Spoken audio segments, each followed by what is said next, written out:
Praise y'all, we're back. Part 4, Deuteronomy 30, dirty, bloody blade styles, alright? Alright, we're at verse 13. Neither is talking about the law. Neither is it beyond the sea that you should say, who among us can cross to the other side of the sea and get it for us and impart it to us, that we may observe it. Okay? So y'all is saying that this covenant is not out of our reach. It's not too complicated for us to understand, and we don't have to go nowhere else to get it. Okay, we're gonna go to Deuteronomy 13, verse 6. Deuteronomy 13 and verse 6.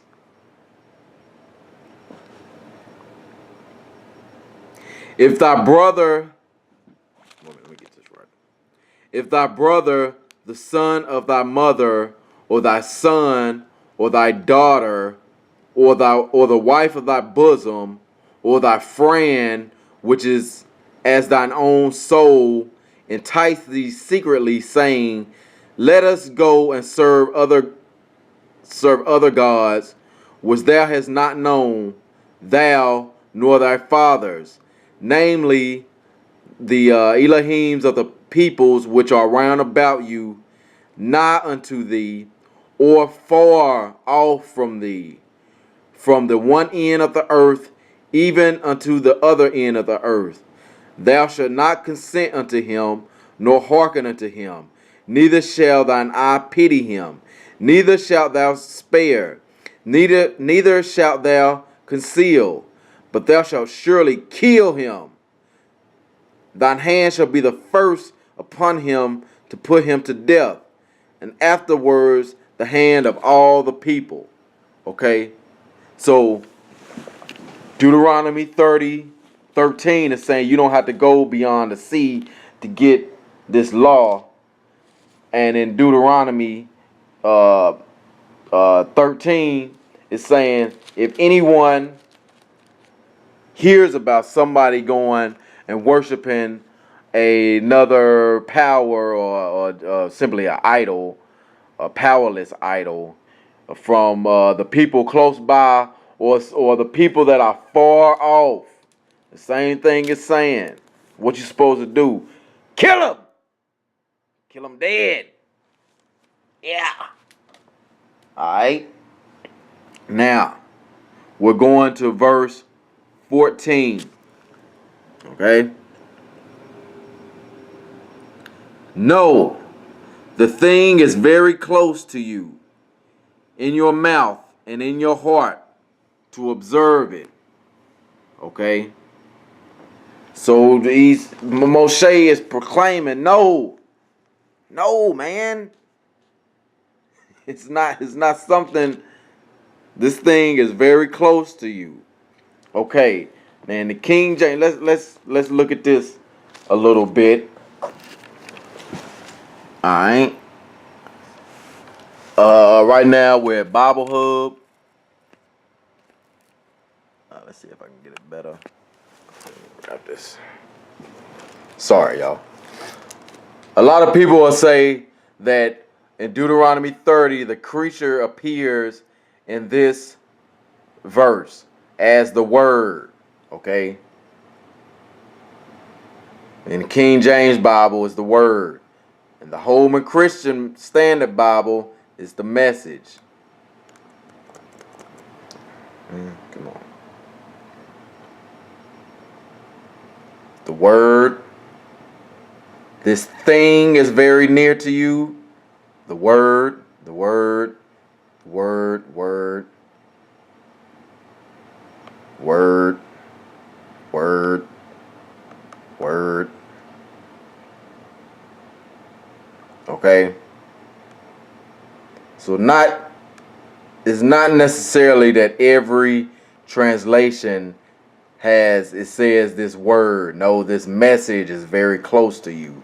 But when we look in the Hebrew, okay, when we look in the Hebrew, like I said, I can't read it, but I can look into it just like anybody else. That word right there is H1697 from the root H1696, which is debar, if I'm saying that right, but I believe the Jewish way of saying it is debar. It means to speak, declare, converse, command, promise, as in blessings and cursings, warning, threaten, sing. Okay, this is just talking about something that you're saying. I mean, to try to say that that's JC, you're really stretching it. Okay, because in the Hebrew, the word just simply means to speak, to declare, converse, or command, to promise. That's all it's saying. Okay? He says, no, this thing is very close to you, in your mouth. Okay? In your mouth, basically in your mouth is your breath, your speech. Okay? What's in your heart is your blood, to observe it. Okay? It's the life, which, okay, let's go ahead and get these real quick. We're going to go to Deuteronomy 4:40. Thou shalt keep therefore his statutes and his commandments, which I command thee this day, that it may go well with thee and with thy children after thee, and that thou mayest prolong thy days upon the earth, which Yah thy Elohim giveth you. Through these commandments, our life is prolonged. Okay?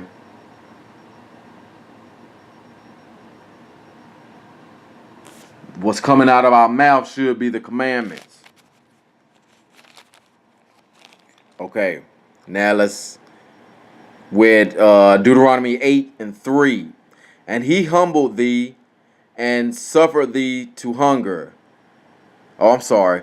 And he humbled thee and suffered thee to hunger, and fed thee with manna, which thou knewest not, neither did thy fathers, nor that he might make thee known that man doth not live by bread only, but by every word that proceedeth out of the mouth of Yah doth man live. Again, that the bar, to speak, declare, converse. Okay, we live by everything that proceeds out of the mouth of Yah doth man live. Our breath comes out of our mouth. Okay, and then, we can go to Leviticus 17:4, and that's the blood. The blood is the life. Again, no, this thing is close to you. It is in your mouth and in your heart to observe it. See, okay, this is verse 15. See, I set before you this day life and prosperity, death and adversity. Okay. Now let's go to Proverbs. Let's go to Proverbs. All right. We're going to go to Proverbs. Where we at? 12. Let's go to Proverbs 12. And we're going to start at 28, I believe. Yeah. In the way of righteousness is life, and in the path thereof there is no death. So he gave us the choice.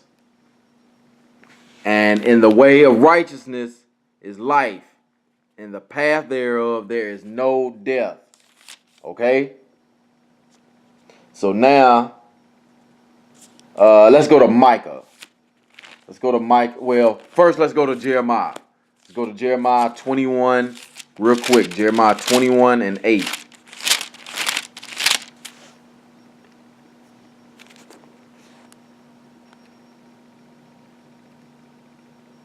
And unto this people thou shalt say, Thus saith Yah, Behold, I set before you the way of life and the way of death. See, the way Yah is, man, it's all about life or death. There ain't no in between. Okay, he sits above everything. So he ain't playing on those levels, man.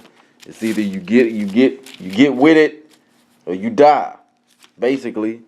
And he has no joy in the death of any man, whether righteous or, someone who ain't right. Okay, now let's go to Micah 6 and 8. He has shewed thee, man, what is good, and what doth Yah require of thee, but to do justly, to love mercy, and to walk humbly with thy Elohim. Okay. If we're going to walk humbly with our Elohim, we're going to choose the humble and the true choice. And that choice is Yah, is to walk with him. Okay, we're not going to choose death and adversity. We're going to choose life and prosperity. Verse 16. For I command you this day to love Yah, your Elohim, to walk in his ways and to keep his commandments, his laws, and his rules, that you may thrive and increase, and that Yah, your Elohim, may bless you in the land that you are about to enter and to possess it. All right. Now, what is that? Verse 16. Let's go to Deuteronomy 6.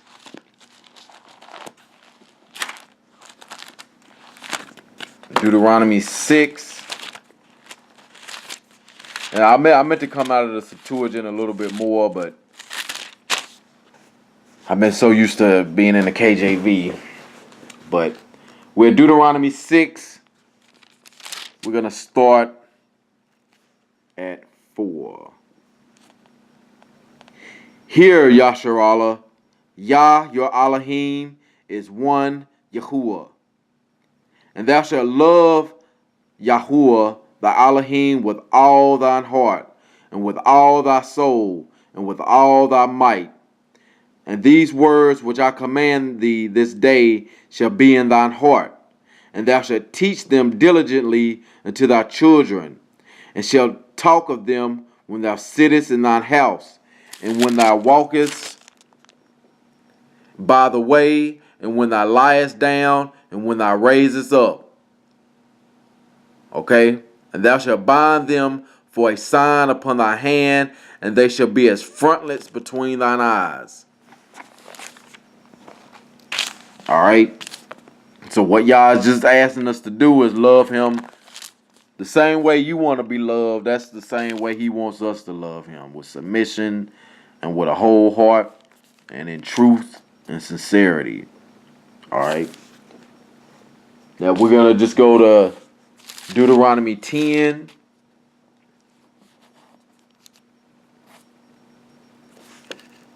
Okay, Deuteronomy 10, and we're going to start at verse 12. And now, Yasharallah, what doth Yah thy power require of thee, but to fear Yah thy Elohim, to walk in all his ways, and to love him, and to serve Yah thy Elohim with all thy heart and with all thy soul. With all our heart and with all our soul. Okay, that's what he's asking us. Let's go to verse 17 of Deuteronomy 30. Verse 17 of Deuteronomy 30.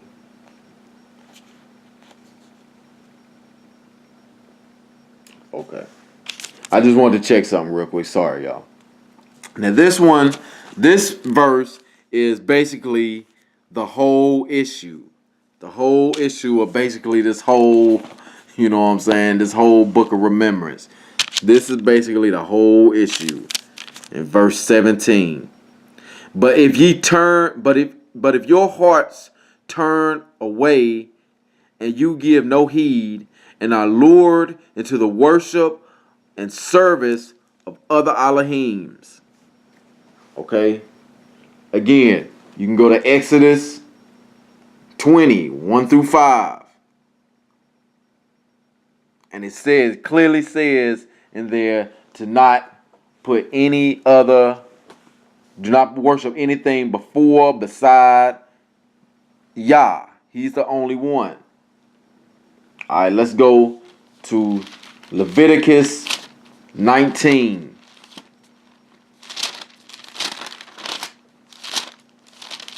Leviticus 19 and 4. Turn ye not unto idols, nor make to yourself molten idols. I am Yah, your Elohim. He's commanding us not to do that. Because again, that's the whole issue. That's the whole thing that can really break this covenant, and which broke it by serving idols. Now we're gonna go to Jeremiah 2, and we'll start at verse 19. Jeremiah 2. Sorry, y'all. Jeremiah 2 and 19.